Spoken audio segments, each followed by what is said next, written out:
So when you talk about early attachment, give us a little bit more detail exactly, precisely what that means. Are you talking like in infancy, or what do you mean exactly by the early attachment? Is there a time frame that's associated with that? Well, yes, and there are experts that are far more expert than myself. I think one of them, Brooks McKenzie. Right, Dr. McKenzie. But along the timeline of development from birth up to adulthood and even through adulthood, there are different phases of development. And if you could look at it like a timeline and then look at different events as insults to that timeline, an insult at different ages can affect attachment in different ways.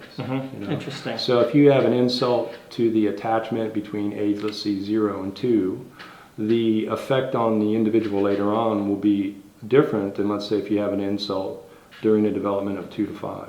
Okay. They can be similar, but again, it's not a fixed timeline. So Right. the ages along that timeline can vary. But as a child develops, they have an innate ability to attach or not to attach. And there is a genetic component to that. It's an ability that's passed down from generation to generation. So when we talk about one's willingness or ability to be a parent, some of that depends upon genetic loading, as we call it. There's this innate trait of wanting to be a parent, Right. or not wanting to be a parent, Right. and then and that is passed down to the next generation. But then you talk about attachment between the individuals, between the child and the parent, and so that also reinforces the child's learning process of attachment. So if you have an absent parent, or there's what we call abandonment trauma for a child or to a child early on, they lose attachment early on. That certainly affects their ability later on to learn how to attach or be attached. Interesting. To other individuals. So is there a difference between, you mentioned abandonment or an absent parent, and a parent who's been deceased? Is one more traumatic than the other, or about the same? Because I've wondered, if something happens to a parent and you never get to see the parent, it's tragic. But if you feel like there's a parent out there, but you think that maybe the parents abandoned you, or doesn't want to be around you, or doesn't like you, to me that would almost seem in a certain way to be harder. But I don't know. What are your thoughts about that? Are there any insights that you can offer about that, or? Well, I think the insights I would offer is what other experts have said, and one expert that comes to mind is Richard Warshak. It is more traumatic. If you look at the experience of a parent that is alienated or separated from a child for one reason or another, where the parent knows that the child's out there, they have a desire to be a parent, Right. but for one reason or another, they're not being allowed to be a parent, Right. and the child is still there.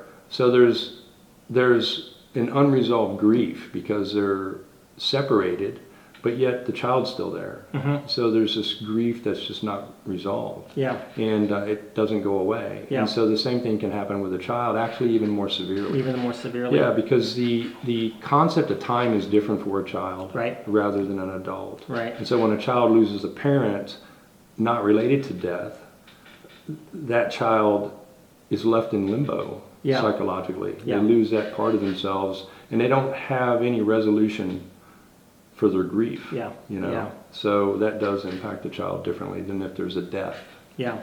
And I've even heard, because I remember when I was at church years ago at this one church, there was a guy that he was adopted. He knew he was adopted, loved his parents, but he was in search for his natural biological mother. There was still something there too, and we celebrate adoptions a lot of times, and there's reasons to celebrate them, but there's still also, from the aspect of a child, there's often, not always often, the trauma that there was a natural biological mother out here, or father, and I don't know them.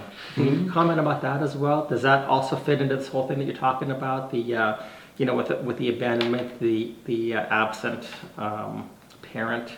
Have you looked at how adoption sometimes affects children too and causes trauma? No, honestly, Okay. I haven't looked at that, and so I wouldn't really be able to speak a lot about that. at this time. But go ahead.